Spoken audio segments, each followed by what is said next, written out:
Okay, here is a reaction. Ethene reacting with water to make ethanol. Normally when this reaction is conducted, the ethanol is formed by reacting ethene with steam with a phosphoric acid catalyst at around 300 degrees C. However, using standard states, we can have a little standard enthalpy change for the reaction. Anyway, if we cannot directly measure the enthalpy change for this reaction here, we can construct a Hess cycle using enthalpy change of combustion data to calculate it indirectly. We've got the enthalpy change of combustion for ethene and ethanol because they will both burn. Liquid water doesn't burn, it is a combustion product, so we don't have an enthalpy change of combustion for it. Therefore, the energy change of water going to water is 0. If I write two equations for the enthalpy change of combustion for my two fuels, we know the definition is the enthalpy change when 1 mole of a substance is completely combusted in excess oxygen. We will combust ethene to make 2 moles of carbon dioxide and 2 moles of liquid water. If we balance that, 1, 2, 3, 4, 5, 6, 3 oxygen molecules or 3 oxygen moles are required, 3 moles of oxygen. This has an enthalpy change of minus 1410.8. My next fuel, ethanol, can also be completely combusted in excess oxygen to produce its combustion products, carbon dioxide, 2 moles of it, and 3 moles of water. Notice how if I combust my reactants, I will make 2 moles of carbon dioxide, 2 moles of water, and I'll have 1 mole of water left over. Just like if I combust 1 mole of ethanol, I will end up with 2 moles of carbon dioxide and 3 moles of water. How convenient. This equation isn't balanced. 1, 2, 3, 4, 5, 6, 7, take off that 1 leaves me 6, so 3 O2s are also required. The same amount of oxygen is required to combust both my reactants or my products. Now let's play dominoes. This is a nice little game of dominoes because we only have 3 reactions to link together. Ethene could combust or ethanol could combust. In both circumstances, they react with 3 moles of water to make 2 moles of CO2 and 3 moles of water. If I now draw a Hess cycle from scratch, because you don't want to do that in your exams, here is our original reaction that we want to find the enthalpy change of reaction 4. We don't know what that is. What is that? We've got combustion data, so our box down the bottom of our Hess cycle is going to have the combustion products.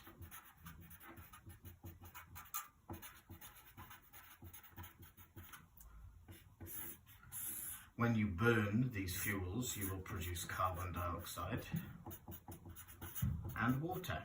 Let's balance it. 2 carbons, 2 carbon dioxides, 1, 2, 3, 4, 5, 6 hydrogens, 3 waters. Balanced for both sides. Now your arrows are very important. Let me just put a box around my reactants and my products. The arrows, because the definition talks about of enthalpy of combustion, fuels are combusted to produce the combustion products. The arrows go from the fuels down to the combustion products, and you should balance by adding the amount of oxygen required to balance these combustion equations. Then you can pop in the actual values for our known enthalpy changes, like so. There's my completed Hess cycle, have a bunch of marks. To calculate the unknown enthalpy change of reaction, we're going to go via the indirect route. We're going to go the correct way down the first arrow, so keep the sign the same. We're going to go the wrong way, the reverse way of this arrow, so we're going to change the sign, because minus 1367.3 is that way down. So from here to there, we're going from here to there. Whoops. Put that in the calculator.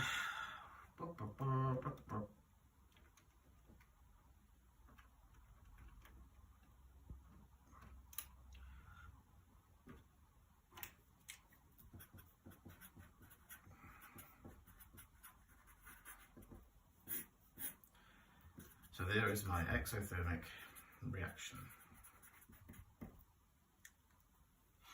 Now, if I just do a little something extra, I'll start talking about Bourne Harbour cycle. Bourne Harbour cycles are Hess cycles that are also energy level diagrams. So if I say, oh hang on, if I can link these reactions together to make a cycle, why don't I put them into an energy level diagram or an energy profile diagram? If I start with my reactants for that original reaction,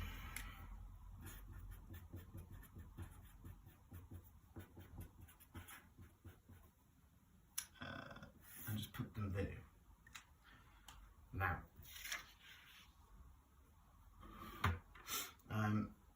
if I were to combust them, I put them a bit too low down. I wasn't thinking what I was doing. It's early in the morning. If I combust these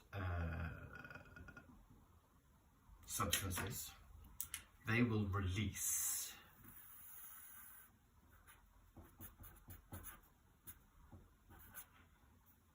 plus some oxygen gas. They will release energy to form carbon dioxide and liquid water. My ethanol also releases energy, but when it combusts, but it doesn't release as much energy. So if I draw on my energy level diagram the relative energy of ethanol, I can see why the energy change for the reaction from, I should put oxygen in there as well, I do apologise, so that it's balanced. The energy change from ethene and liquid water to ethanol is minus 43.5, because we can see from the magnitude of the enthalpy changes of combustion to produce the same products that it must be a difference of 43.5 kilojoules per mole.